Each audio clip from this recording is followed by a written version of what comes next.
पुलवामा हमले के पस मंजर में आज हुकूमत ने कुल जमाती मीटिंग बुलाई है। मीटिंग पार्लियामेंट की लाइब्रेरी में 11 बजे होगी। बताया जा रहा है कि तमाम पार्टियों को पुलवामा में हुए हमला और हुकूमत के जरिए अब तक उठाए गए इक़दाम की जानकारी दी जाएगी। साथ ही इस मीटिंग में आगे की कार्रवाई के हवाले से भी बातचीत होगी। इस मीटिंग का मकसद पुलवामा हमले के ताल्लुक से इत्तेफाक़ राय कायम करना है। दिल्ली से हमारे नुमाइंदे अनूप बराह रास्त इस वक्त हमारे साथ जुड़ चुके हैं। अनूप, सबसे पहले आपसे जानना चाहेंगे कि आज तमाम जो अपोजिशन पार्टियां हैं रूलिंग पार्टी के साथ मीटिंग करने वाली हैं और इस मीटिंग में तमाम तरह स्ट्रैटेजी की किस तरह से अब इन हालात से निपटा जाए और आगे क्या कुछ कार्रवाई की जाए उस पर बातचीत होने वाली है।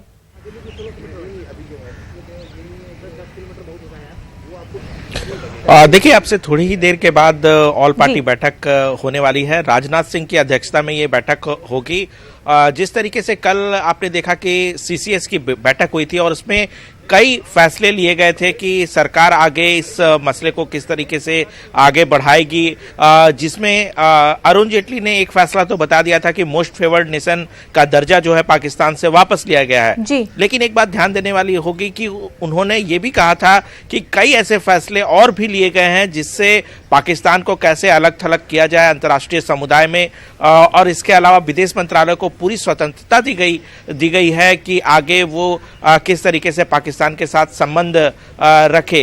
तो ये तमाम मसले हैं जिसको लेकर के आज सर्वदलीय बैठक बुलाई गई है और सरकार चाहती है कि सभी राजनीतिक पार्टियों को अपने फैसले से अवगत कराए। इसके अलावा जो पुलवामा में घटना हुई है उसके फैक्ट को सभी राजनीतिक पार्टियों को बताए। इसके अलावा पाकिस्तान से किस तरीके से संबंध रखे जाने हैं उस पर एक सर्वसम्मति बनाई जाए। तो तमाम मसलों को लेकर के थोड़ी देर के बाद बैठक होगी जिसमें सभी राजनीतिक पार्टियों के बड़े नेता बैठक में मौजूद होंगे और राजनाथ सिंह अध्यक्षता करेंगे और राजनाथ सिंह अपने सरकार की तरफ से जो पहल ली गई है उससे अवगत कराएंगे। अनूप, सबसे ज्यादा जो इस वक्त बात सामने आ रही है रिटेलिएट कैसे किया जाए, तो डिप्लोमेटिक वे में इस चीज को आगे बढ़ाया जाए, ऐसे बातें सामने आ रही थी कि पाकिस्तान को जो है डिप्लोमेटिकली आइसोलेट किया जाए। P5 नेशन से भी बात करने की प्रोसेस जो है शुरू हो चुकी है। ऐसे में सबसे बड़ी अड़चन बताया जा रहा है कि चाइना हो सकती है।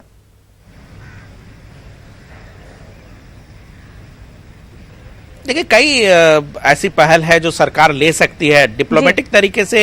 कैसे पाकिस्तान को अंतर्राष्ट्रीय समुदाय में अलग थलग किया जाए, क्योंकि मामला टेररिज्म का है और जिस तरीके से कई जो देशों ने भारत का समर्थन किया है और जो पुलवामा में घटना घटी है उसकी निंदा की गई है। तो कुल मिलाकर के सरकार की कोशिश है कि पाकिस्तान को अलग थलग कैसे किया जाए, ये पहली पहल कह सकते हैं। इसके अलावा जिस तरीके से कल मोस्ट फेवर्ड नेशन का दर्जा वापस लिया गया है, तो इस तरह से और किस तरीके से फैसले लिए जाए जिससे कि आर्थिक रूप से पाकिस्तान पर पाबंदी लगाई जा सके, आर्थिक रूप से पाकिस्तान को कहीं ना कहीं कठिनाई पेश की जा सके।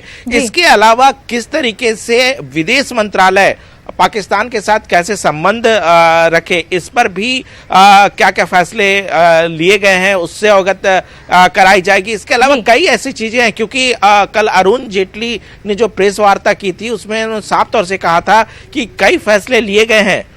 कौन कौन से फैसले लिए गए हैं सुरक्षा कारणों से नहीं बताया गया था। तो इन सभी मसलों को आज सभी राजनीतिक पार्टियों को बताया जाएगा और कहीं ना कहीं एक सहमति बनाई जाएगी कि जो भारत सरकार फैसले ले रही है कि पाकिस्तान के साथ आगे किस तरीके से। बहुत बहुत शुक्रिया आपका तफसीलात फराहम करने के लिए।